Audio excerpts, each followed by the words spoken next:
دوستو، کیا اب جانتے ہیں کہ خیبر پختونخوا اور کرم کے پہاڑوں میں ایک ایسا قبیلہ بستا ہے جو نہ صرف اپنی شجاعت اور بہادری کی وجہ سے مشہور ہے بلکہ اپنی تاریخ، اپنی جڑوں اور اپنے غیر متزلزل اصولوں کی بدولت پشتون تاریخ کا ایک لازمی باب بھی ہے۔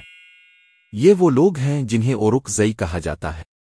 آج کی اس خصوصی ڈاکیومنٹری میں ہم کھولیں گے اس قبیلے کے ماضی کے دروازے، جانیں گے ان کی اصل، ان کے سفر، ان کی قربانیاں اور ان کی ثقافت کے وہ پہلو جو آج بھی انہیں منفرد بناتے ہیں۔ تو آئیے وقت کے دھارے پر سفر شروع کرتے ہیں اور پہنچتے ہیں ان کے آغاز کی جانب۔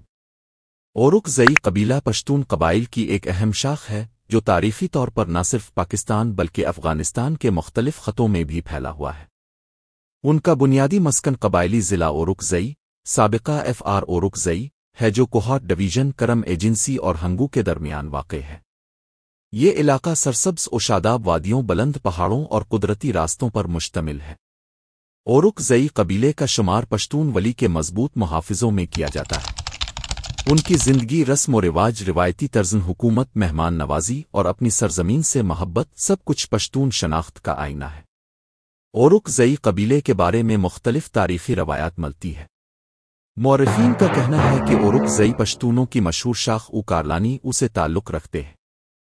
کارلانی قبیلے کی خصوصیت یہ تھی کہ یہ زیادہ تر پہاڑی اور مشکل علاقوں میں آباد ہوئے اور انہوں نے اپنے علاقے کے دفاع اور آزادی کے لیے ہمیشہ سخت جدوجہد کی۔ اورک زئی او نام کے بارے میں بھی مختلف نظریات ہیں۔ ایک رائے یہ ہے کہ اورک زئی کا مطلب ہے وہ لوگ جو اورک کے بیٹے ہیں۔ اورک دراصل ایک شخص کا نام تھا جس کی نسل سے یہ قبیلہ چلا۔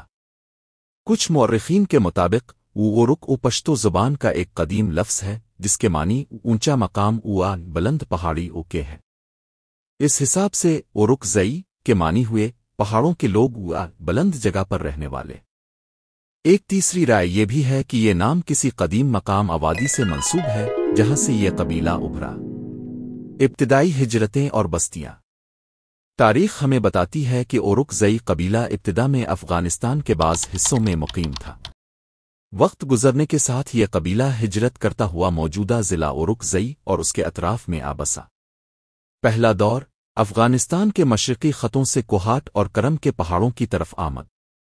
دوسرا دور مغل دور میں اورک زوہے نے بعض جنگوں میں حصہ لیا اور مقامی سطح پر اپنی خود مختار حیثیت کو قائم رکھا۔ تیسرا دور برطانوی سامراج کے زمانے میں ان کے خلاف کئی فوجی مہمات ہوئیں کیونکہ اورک زئی قبیلہ کبھی بھی غیر ملکی اقتدار کو دل سے قبول کرنے پر تیار نہیں ہوا۔ قبائلی نظام میں مقام۔ پشتون قبائل میں ہر قبیلے کی اپنی شناخت، روایات اور حیثیت ہے۔ اورک زئی قبیلہ بھی اپنی الگ پہچان رکھتا ہے۔ ان کا نظام جرگہ پر مبنی ہے جس میں قبیلے کے بڑے اور معتبر افراد اکٹھے ہو کر فیصلے کرتے ہیں۔ یہ فیصلے اکثر متفقہ ہوتے ہیں اور پورا قبیلہ ان پر عمل درآمد کو لازم سمجھتا ہے۔ اورک زوہے کی پہچان ان کی بہادری، اپنی زمین کے دفاع میں ثابت قدمی اور پشتون ولی پر غیر متزلزل یقین ہے۔ ان کی یہ خصوصیات انہیں پشتون تاریخ کے مضبوط ستونوں میں سے ایک بناتی ہے۔ اورک زئی قبیلہ اپنی جسامت اور تاریخی وسعت کے لحاظ سے کئی ذیلی شاخوں پر مشتمل ہے۔ ہر شاخ کی اپنی مخصوص پہچان، علاقائی حدود اور روایات ہیں، لیکن سب مل کر ایک بڑی اورک زئی شناخت بناتے ہیں۔ ایک علی خیل۔ یہ شاخ اورک زئی قبیلے کی نمایاں ترین شاخوں میں شمار ہوتی ہے۔ علی خیل زیادہ تر ضلع اورک زئی کے مرکزی حصے میں آباد ہیں۔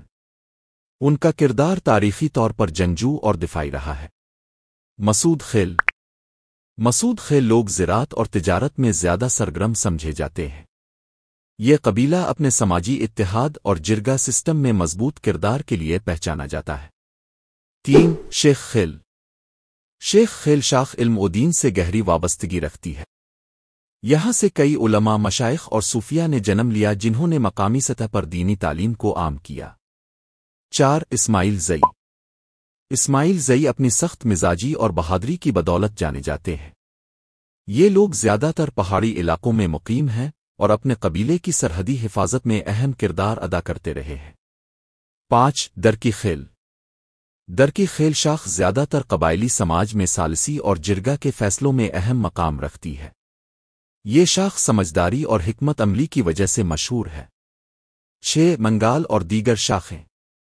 اس کے علاوہ اورک زئی قبیلے میں منگال، کلا خیل اور دیگر چھوٹی بڑی شاخیں بھی موجود ہیں جو اپنے اپنے علاقوں میں مضبوطی کے ساتھ قائم ہیں۔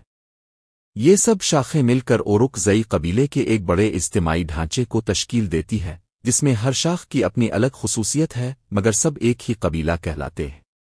اورک زئی قبیلے کی شاخیں زیادہ تر ضلع اورک زئی میں آباد ہیں جو کوہاٹ ڈویژن کے قریب واقع ہے۔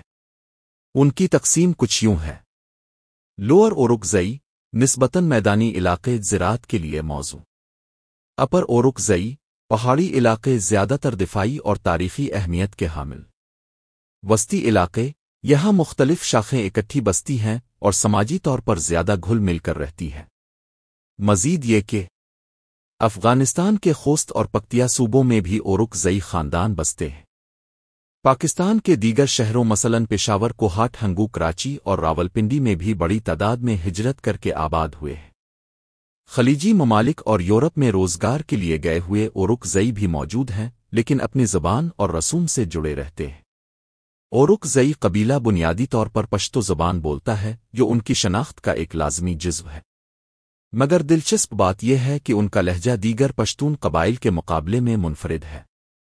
لہجے کی خصوصیات: اورک زئی پشتو لہجے میں کارلانی لہجہ زیادہ نمایاں ہے۔ ان کے الفاظ میں بعض اوقات ہنگو اور کوہاٹ کے مقامی لہجوں کا بھی اثر پایا جاتا ہے۔ افغانستان سے قریبی تعلق کی وجہ سے کچھ الفاظ پر پکتیا اور خوست کے پشتو لہجے کا رنگ بھی چڑھ جاتا ہے۔ قوموں کی پہچان صرف ان کی زمین تاریخ سے نہیں ہوتی بلکہ ان کے رسم و رواج اور اصول بھی انہیں دنیا میں منفرد مقام عطا کرتے ہیں۔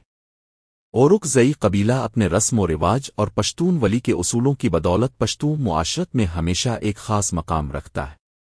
آئیے دیکھتے ہیں کہ ان کی زندگی کس طرح انہی اقدار کے گرد گھومتی ہے۔ پشتون ولی اور اورک زئی قبیلہ۔ پشتون قبائل کی اصل پہچان ان کے غیر تحریری لیکن صدیوں پرانے اصول پشتون ولی ہے۔ اورک زئی قبیلہ ان اصولوں پر سختی سے عمل کرتا ہے۔